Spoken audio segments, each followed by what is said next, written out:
The doctor, defendant Placentia, knew full well the danger of what he was doing.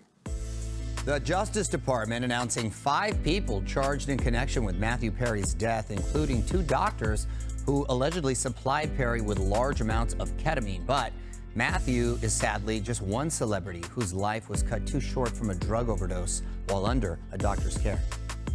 There is a misconception that dangerous drug dealers can only be found standing on street corners. Sometimes they can be found at your doctor's office. It's been 15 years since Michael Jackson died from an overdose of propofol in 2009, but his passing still calls into question how celebrities fall prey to drugs supplied by their doctors. Trial attorney Misty Marris explains why his death became one of pop culture's most shocking tragedies. Not since Elvis had there been such a huge star like this who had died. I need an ambulance as soon as possible, sir. Dr. Conrad Murray had been routinely giving Jackson propofol to ease his insomnia. It's usually only used in a hospital to put people under for surgery. Dr. Murray was charged with involuntary manslaughter. Dr. Murray didn't take the stand during the trial, but he did agree to speak to the Today Show's Savannah Guthrie, and the tense interview played out like a cross-examination. You don't call 911 for 20 minutes.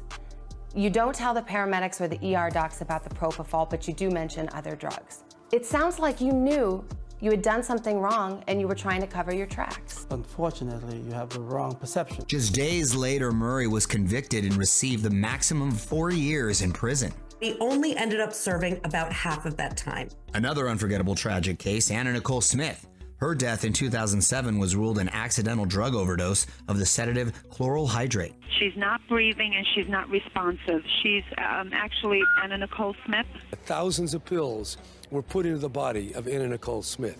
Anna's doctor, Sandeep Kapoor, and psychiatrist Christine Arasevich, as well as Anna's partner at the time, Howard K. Stern, were all charged in connection with her death. Misty says the doctors had a unique personal relationship with Anna. Dr. Kapoor was filmed partying with Anna, and Dr. Christine was part of Anna's entourage when she lived in the Bahamas. It's now sadly ironic looking back on this photo of Anna and Dr. Kapoor at a 2005 parade. His t-shirt says, "Trust me, I'm a doctor." After Anna died, Dr. Kapoor gave his first and only interview to Access Hollywood. Well, people, I mean, they see her in these interviews and she's slurring. Why did she slur? You know, it baffles me, too. I don't know. Part of it was, I believe, was staged, was stunt. Kapoor was found not guilty on all charges, and the judge dismissed 3 of 4 charges against Dr. Irasevich. He let stand 1 count of unlawfully obtaining a prescription by using a false name, but he reduced it to a lesser misdemeanor.